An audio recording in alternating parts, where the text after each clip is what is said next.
Vivir en Cuba es una fiesta innombrable, ha dicho hace unos días el presidente cubano Miguel Díaz-Canel, parafraseando un conocido poema del escritor José Lezama Lima. Frase falsa y cínica en las circunstancias políticas y económicas actuales. Cuando Lezama Lima escribió ese poema en 1941, Cuba era una de las naciones más prósperas de América Latina y, según informes de Naciones Unidas, estaba a la cabeza a nivel mundial en muchos aspectos del desarrollo financiero, económico y social. Un entorno bien diferente al que ahora mismo se vive en las calles de la isla. Un año después de las masivas y sorpresivas protestas populares del 11 de julio de 2021, el panorama económico y financiero en Cuba es simplemente desolador, peor incluso que en los peores momentos del llamado periodo especial. La ineficacia gubernamental para cumplir las promesas hechas al pueblo y el descomunal error de Díaz-Canel de reprimir abiertamente las manifestaciones de descontento popular han provocado un cambio radical en la conciencia social de los cubanos en la isla y el exilio. Cuando los cubanos hace un año, el 11 de julio de 2021, demostraron haber perdido el miedo a levantar su voz contra un sistema político que ha demostrado su inoperancia durante 6 décadas, al gobierno de Díaz-Canel y Raúl Castro solamente le quedó la opción de esgrimir guante de hierro contra quienes se le oponían. ¿Qué hizo entonces? Encarcelar con condenas irracionales a cientos de jóvenes que participaron en esas protestas, alcanzándose así la cifra de 1.235 presos políticos según la ONG Prisoners Defenders. Obligar a las nuevas caras de la oposición política o intelectual a emigrar. Impedir la entrada al país y lanzar al destierro forzado a destacados opositores. Y establecer, a nivel nacional e internacional, una campaña de propaganda en la que se desacredita a todas esas figuras, fabricando falsedades para hacerlos ver como mercenarios pagados por Estados Unidos. Socialmente, lo sabemos, la represión contra cualquier tipo de descontento social se ha establecido en ley con un nuevo código penal, criminalizando incluso la opinión en redes sociales.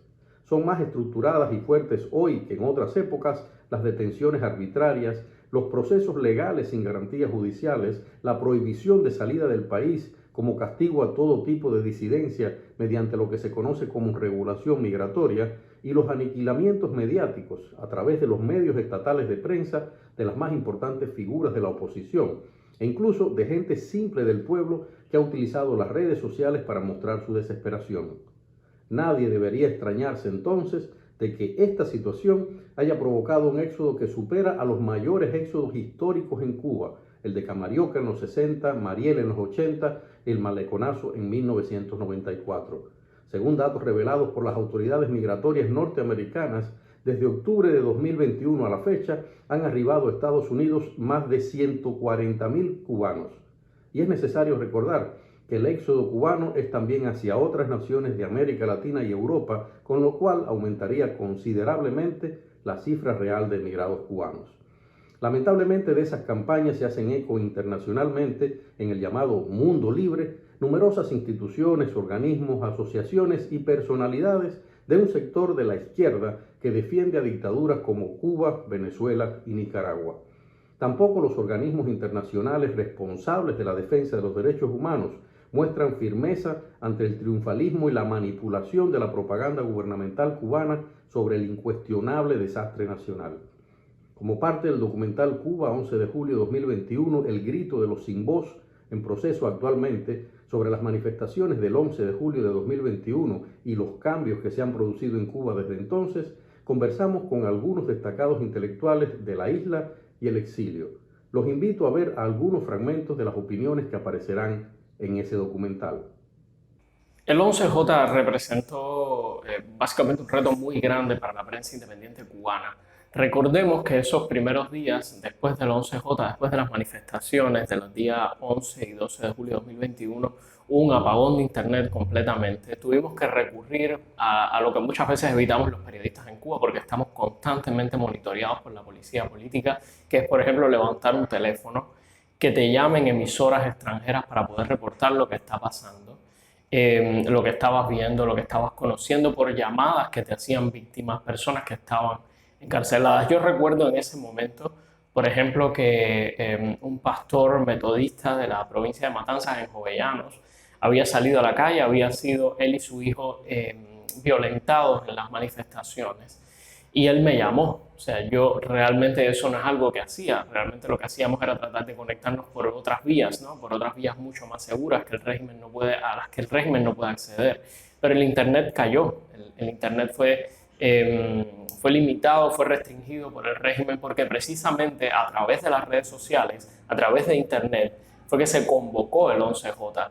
De manera que no podían, digamos, sabían que Internet representaba un espacio, el espacio virtual en el cual la información podía ofrecerse a otras personas y que otras ciudades se levantaran también y que los medios de comunicación extranjeros y los cubanos estuvieran, bueno, mucho más al tanto de lo que estaba ocurriendo en las calles en esos momentos.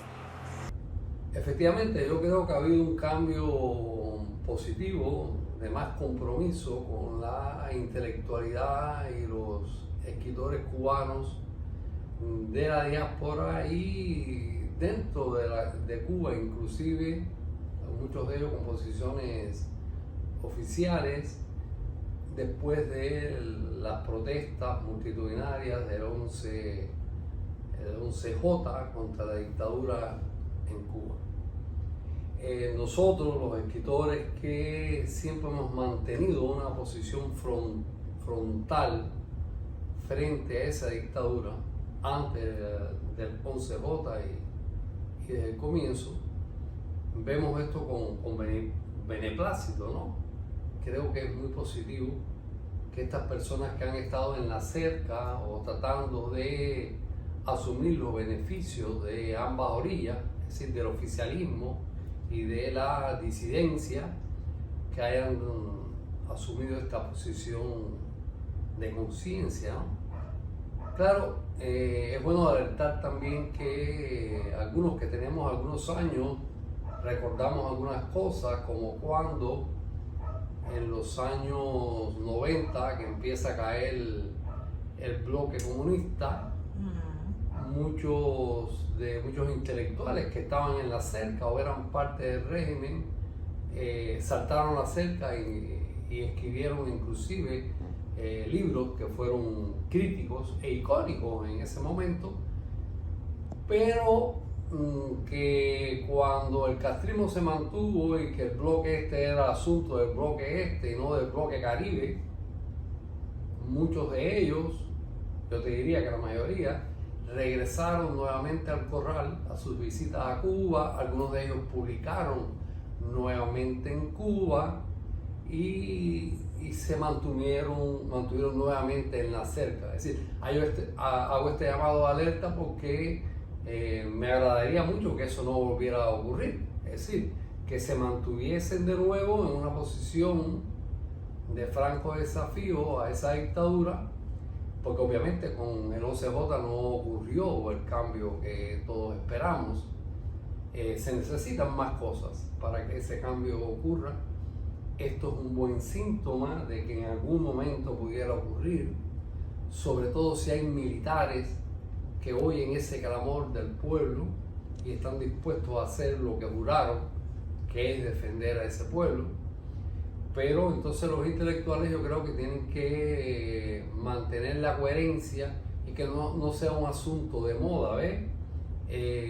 Sí, ahora todo el mundo con el 11J, todo el mundo vio las imágenes, de buenas a primeras todos eran anticastristas, me parece perfecto, pero yo creo que hay que mantener esa coherencia y esa posición de crítica y de no cooperación cultural con esa dictadura, que en definitiva es la incultura. Ahí no hay nada que ofrecer desde el punto de vista de la cultura, porque la cultura se crea en libertad, no en dictadura.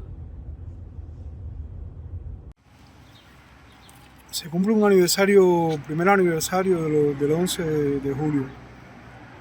Le doy las gracias a Otro Lunes y a Mil Valle por contar conmigo, ¿no? Por pedirme un poco una reflexión sobre estos hechos del 11 de julio.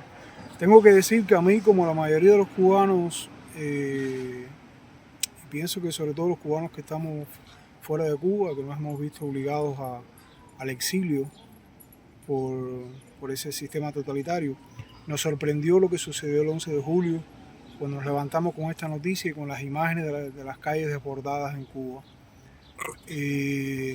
Vivir tantos años dentro de ese sistema nos ha llenado de pesimismo, porque hemos vivido muchas etapas en que nos hemos llenado de ilusión, como los años 90, con todos los sucesos, el maleconazo y demás.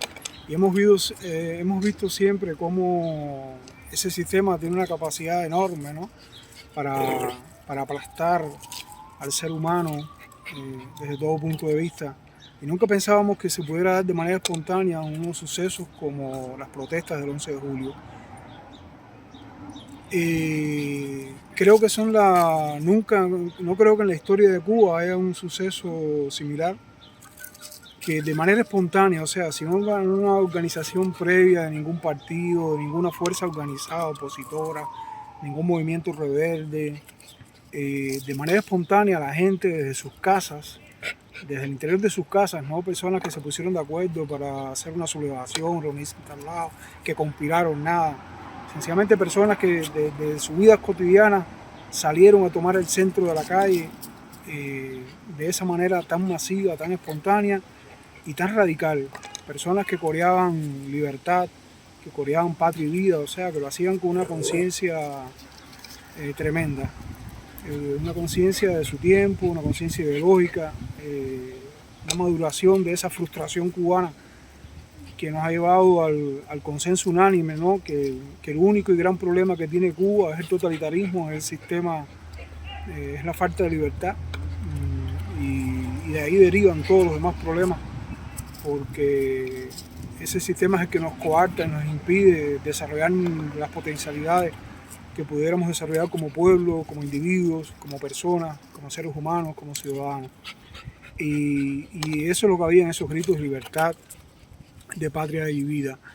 Si nos tomó por sorpresa eso, no es menos cierto que también nos tomó por sorpresa la capacidad de violencia. A mí en lo personal no, yo sé que, pero creo que a muchísimos cubanos sí les tomó por sorpresa la capacidad de represión y de violencia que hay en el gobierno de Cuba, que hay en ese sistema, en esa nomenclatura, en esas élites que gozan del poder, porque se han escudado siempre dentro de un lenguaje supuestamente humanista, trascendentalista, que la revolución como una búsqueda del bien supremo por encima de todo, del patriotismo, y demostró una vez más que no es más que un aparato de represión y que no son más que unas personas aguantándose al poder, sosteniendo el poder a toda costa.